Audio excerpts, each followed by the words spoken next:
In this video, we're going to talk about the installation of our aluminum 280ZX dash for the S130 chassis, and as well as go over some of the options that we have available for that.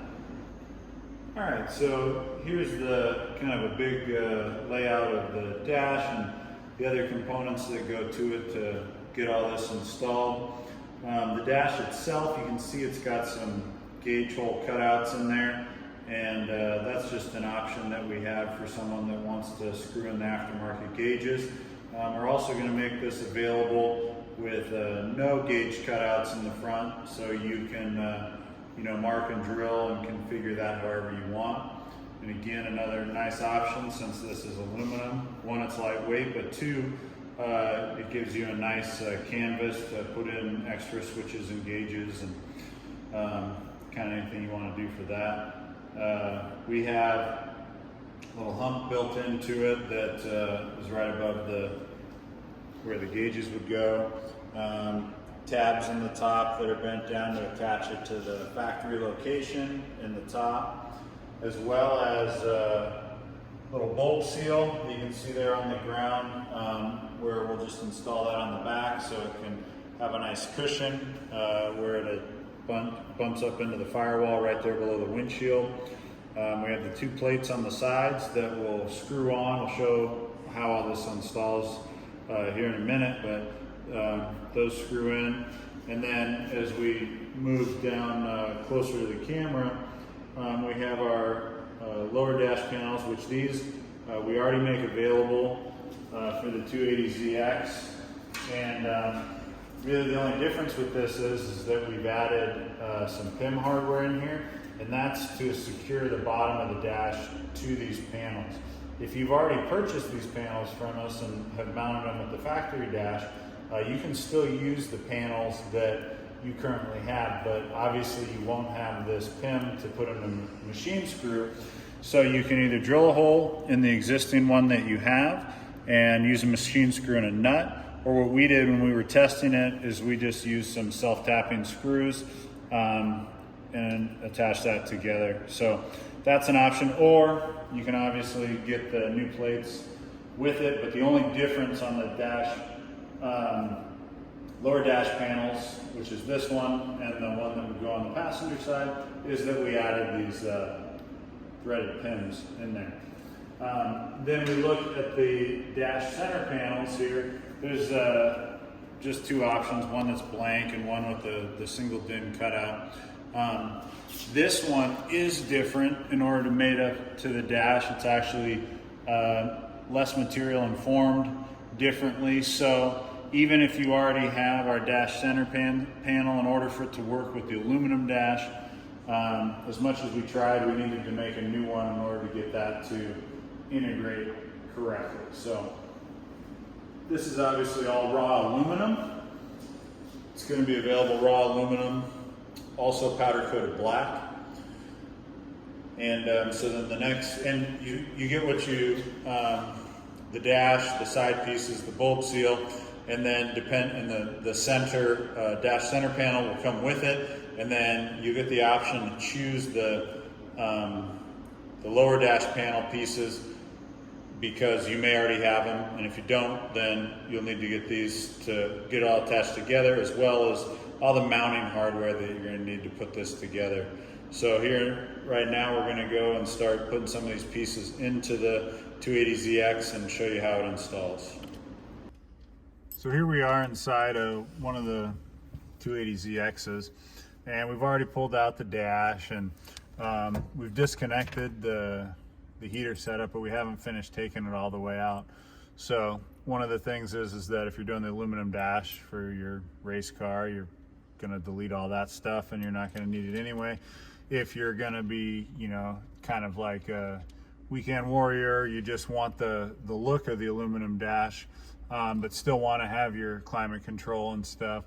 One of the things that we really like doing in these is buying some of the aftermarket heater defrost. Some of them you can get with AC, and the ones we've used is from Vintage Air. And anyway, that actually mounts into the aluminum, and you can set those up pretty well, and it really cleans this whole area up and lightens it.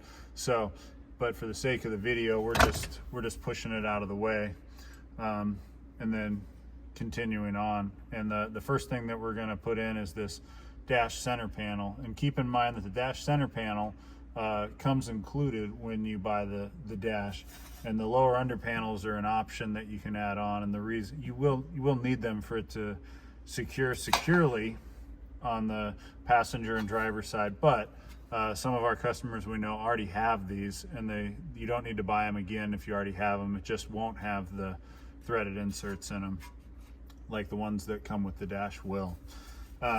Anyway, so one of the things that we're going to do when we get this in place is we're going to slip some of these J hooks on here, back inside here. If we can get the camera around, we already did it on the driver's side, but we'll slip the J hook on this little flange.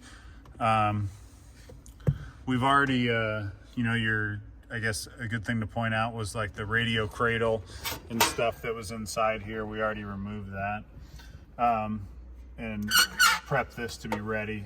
We go over that in a little more detail on our dash center panel video. But so we have this put into position. We're going to bring this back, and then these provided hardware and J clips will allow us to thread in right here. And these are slotted, so you can actually add hardware spaced in here, but since we're also attaching it to the dash and it locks in, during this video I'm not going to put the hardware in there. It's kind of optional, I guess I would say. So there is some adjustment in this as far as the angle. I'm going to start by putting it all the way back and just making it snug. I'm going to do the same thing on the other side, and if need be, I'll adjust it after we get the other pieces in, and we'll go from there.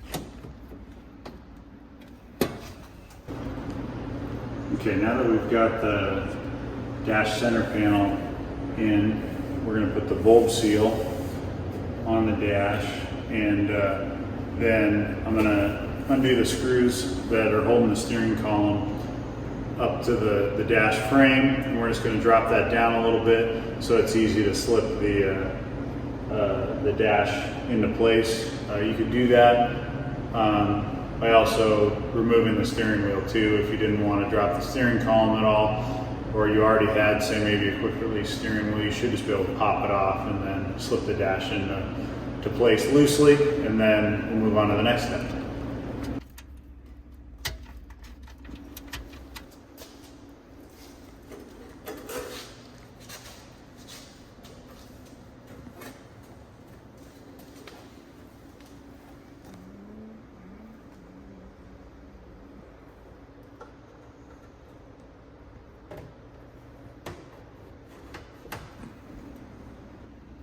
Okay, so as you can see, I just dropped this steering column, dropped it down so that way I could set the dash in place. It's not secured at all, it's just sitting there. But now that it's in place, I'm going to pull the steering column back up, re-secure it, and then we'll go to installing the lower dash panels on the driver and passenger side.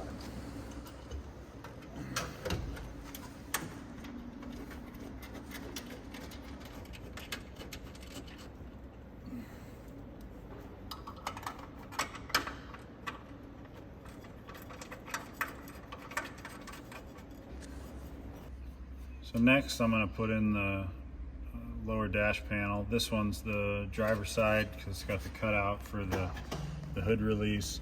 We've got this slotted hole and this slotted hole, and they basically are going to just mount these clips, and these mounting points are factory. These are already there. So we've got some sheet metal screws that'll go right in there to attach this. So I'll go ahead and get that threaded in. This little lip goes behind the dash because we're going to actually install screws through the dash into these screws.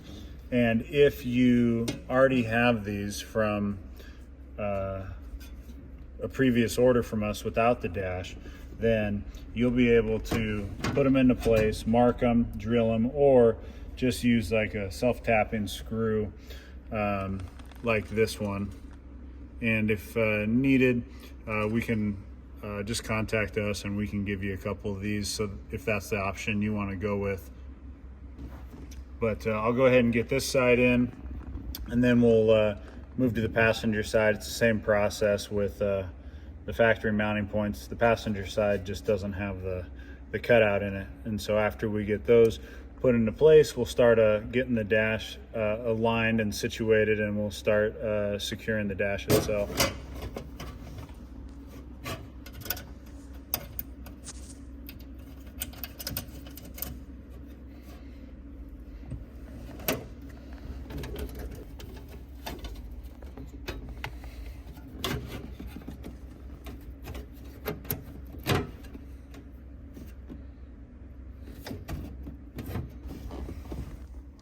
So here we are on the passenger side, and you can see very similar mounting points with the clips. And so we will get those holes lined up and then put those sheet metal screws in there.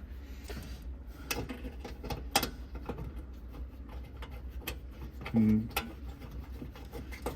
again, I'm not tightening them down, so we can actually adjust this up and down to line up with the dash.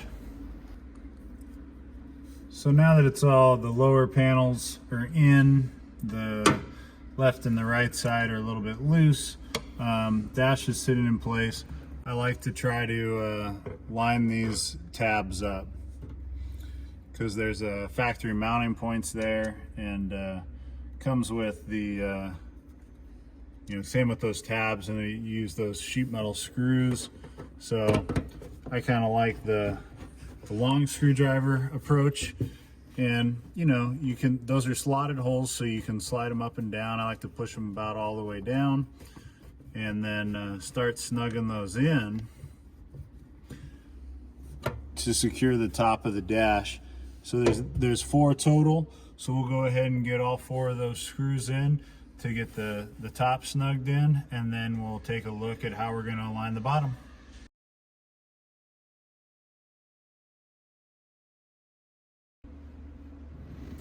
All right, so now that the dash is in place and the lower panels are in, but not all the way tight, I've started to put in the machine screws through the dash and into the PIM hardware that are on the back. And again, like, some of this is not all the way tight, so we'll be able to adjust and line this up. I'm going to jump over on the other side so I can line up these holes with the panels, and we'll get that secured down.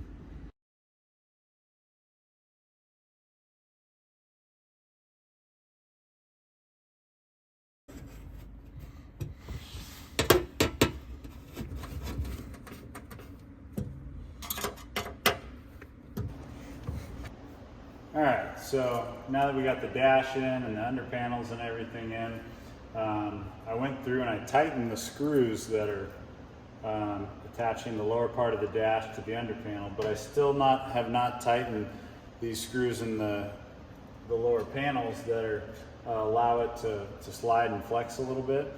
I'm going to do that after I put these in, and this is one of the side pieces. This is the driver's side, and so we'll be able to slide this in. This one here is a little bit easier to grab because I can reach through one of these gauge holes. Obviously, if you have a gauge in there, or you choose to not have the cutout, it's a little trickier, but I can still grab it here from the side down low and align that PIM up to put the threaded hardware in. So I'm going to put this one in. We're going to go around, put this other side in, and then we'll do any last minute adjustments and secure the panels underneath.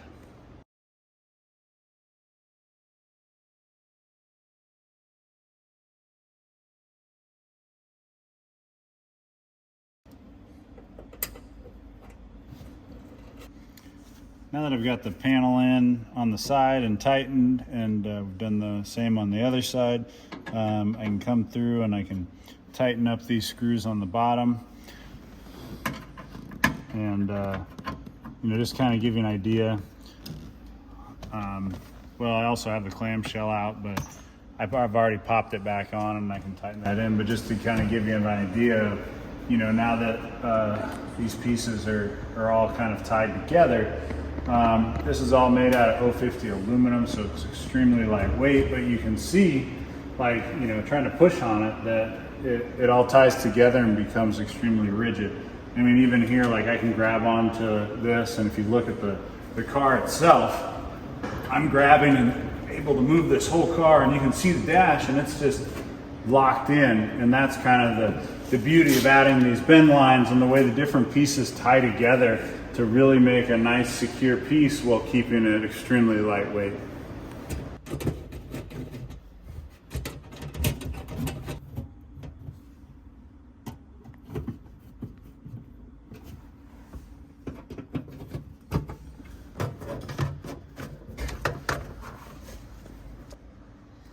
All right, so here we have it. It's all buttoned in. Obviously in this installation video, we didn't put gauges in and get them all wired and stuff.